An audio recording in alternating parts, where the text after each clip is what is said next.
Welcome, pilots! Whether you're here for the mechs, the strategy, or just that sweet Kshatriya artwork, this is your complete beginner's guide to the Gundam trading card game. In the next 5 minutes, you'll learn how to build a deck, play the game, and maybe even dominate the battlefield. Let's launch! Gundam TCG is a 2-player card battle where you control mobile suits, pilots, and powerful commands. Your goal? Burn through your opponent's 6 shields and deal the deciding blow before they do the same to you. You win by dealing damage through attacks or special effects, destroying the enemy's 6 shields, and delivering the final blow. Simple, but with a lot of room for strategy. There are 5 main card types in Gundam TCG. Units. These are your mobile suits. They fight, block, and do most of the heavy lifting. Pilots. Attach them to units to boost their power or give special abilities. Bases. These are your heavy ships that tank damage to protect your shields. Command cards. These are one-time effects that can change the tide of battle. Resources. These are cards that determine how much energy you have per turn. Each card has a level, resource cost, faction, and often special effects.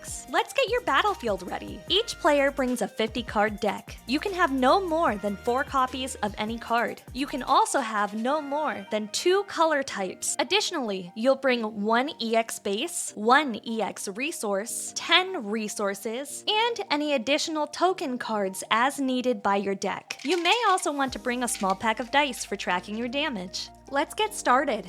Next, draw 5 cards. If you don't like the cards in your hand, you can mulligan and redraw. Reshuffle your deck after you redraw. Next, place your shields. Draw 6 face-down cards and place them as your shields. Place your starter EX base in front of them. Decide who goes first with a die roll. The winner of the die roll decides whether they go first or second. The player going second adds an EX resource to their resource pool. This EX resource increases not only their player level, but their available resources. Once an EX resource is spent, you have to discard it. Each turn follows a simple structure. Start phase. Set all your rested cards as active. Draw phase. Draw a card. Resource phase. Add a resource to your pool. Main phase. Play units, pilots, or commands from your hand using your energy and attack your opponent. These moves can be performed in any order. Let's get into some examples. Let's deploy units. The total amount of resources in your pool are your level, and this determines which level unit you can deploy. The second number is how many resources it costs to deploy the mech. I have 4 resources, so I am level 4. I also have 2 units that are both level 4 and cost 2 resources. So I will tap 4 and deploy both units. These units deploy active, but they are not able to attack until my next turn. Maybe you want to attack with a unit the same turn that you deploy. Again, I have 4 resources, so I am level 4. This time, I will deploy a Char Zaku 2 using 2 resource cost, but I will also deploy a pilot, Char Aznable, for 1 cost. Because Char Zaku 2 lists Char Aznable as a linked unit, it can act right away. Any pilot can be paired with any unit, but pairing special linked units and pilots together allow it to act immediately and often give special effects. Next, let's attack. You can only attack your enemy's units if they're rested. Likewise, your units can only be attacked on an enemy's turn if they're rested. Let's use my Gelgoog to attack the enemy's gun tank. The enemy hits, so I take 1 damage from the gun tank's attack power. My Gelgoog now has 2 HP left. I deal 4 damage to the gun tank, destroying it and sending it to their discard pile. Now, let's say the enemy has no rested units.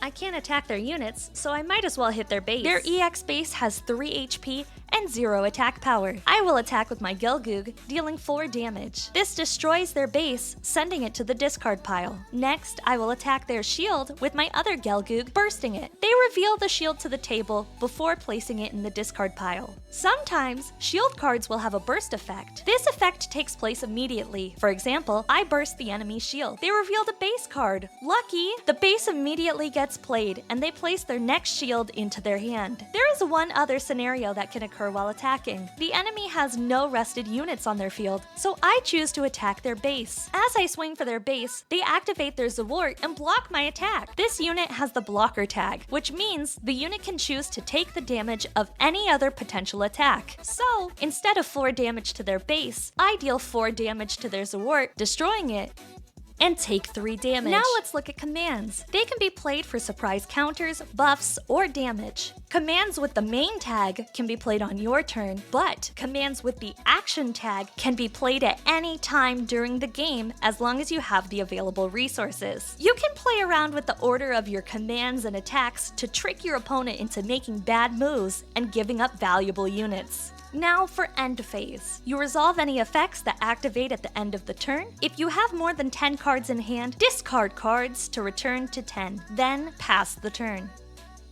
Now, let's talk about building a deck. When choosing which units to include, make sure you have low-cost units available for early game and a few heavy hitters for late game. Also, try to stick to a theme that you enjoy.